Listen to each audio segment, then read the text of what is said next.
Early on, I was really lucky playing in club in high school. I realized really how bad I was. My team got last place in nationals. And so it just began a quest of how much could I play each and every day and how quickly could I catch up to the rest of the competition. That transitioned to me being an All-American, and after that, it became a possibility for me to play professional. Good play by Watten. It was a dream come true. I really had no idea what I was getting into. People think as a professional athlete it's very glamorous, but living overseas as a volleyball player, usually you're in a town, if not a village, and you're by yourself. Just you and your mind. Maybe you can't even speak the language, you can't even connect with people.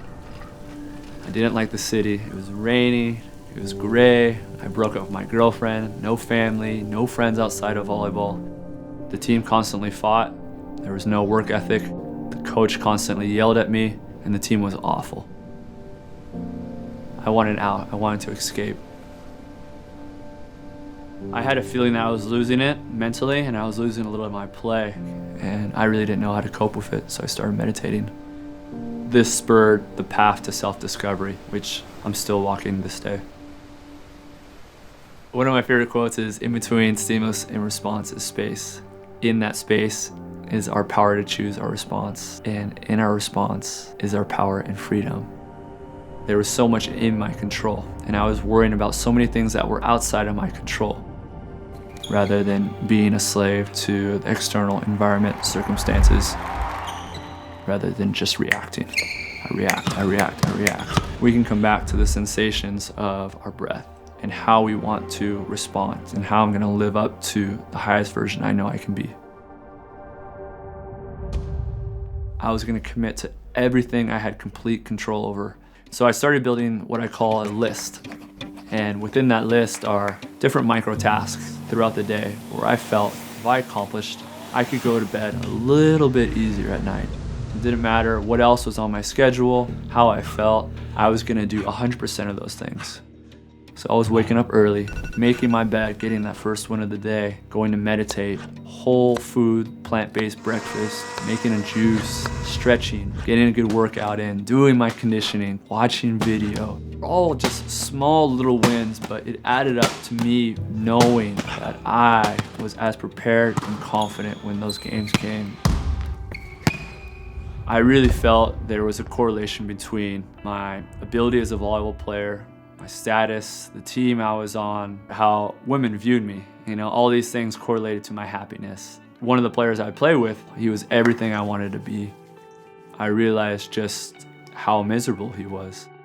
And in contrast, there was a woman who cleaned our locker room, supporting 2 kids. And when I saw the kids who would come and help out, they were so happy, so loving, always smiling, always making my day much better. In my broken Portuguese, I told her son that I really liked his watch, and I thought it was really cool. 2 days later, when I was going to practice, his mom and him came up to me and told me that her son wanted me to have the watch. I kind of laughed, and not to be condescending, but thinking, I could afford the watch. I can afford 1,000 of those watches. I told him, no, it's okay. I don't want the watch. Thank you so much. No, you don't understand. He wants you to have this watch. Please take the watch. Of course, I couldn't say no now. I accepted the watch, and after that, it was clear that the paths had to change. I could still pursue being the best athlete, but at the end of the finish line, that was not what I was pushing for. That was not my salvation. Service to others is such an important factor in my life. For right now, I have an amazing platform as a professional athlete. Whether it's good or bad, a lot of people look up to me. I really love having the opportunities to go out and speak, train with the kids, to be there to empower them, to let them know that they can do it too. You have to figure out who you are, who you want to be, how are you going to make that step. Intention, purpose, love, and service to others. Those are my 4 foundations that I continue to push and hopefully materialize something where I can continue to give and give at a larger level once I stop playing volleyball. When I look back, the years I'm most grateful for were the years where everything was awful. And so this life I was living, one of scarcity, of loneliness, of anger, and frustration, and pity, I could easily flip for gratitude, abundance, excitement, and opportunity.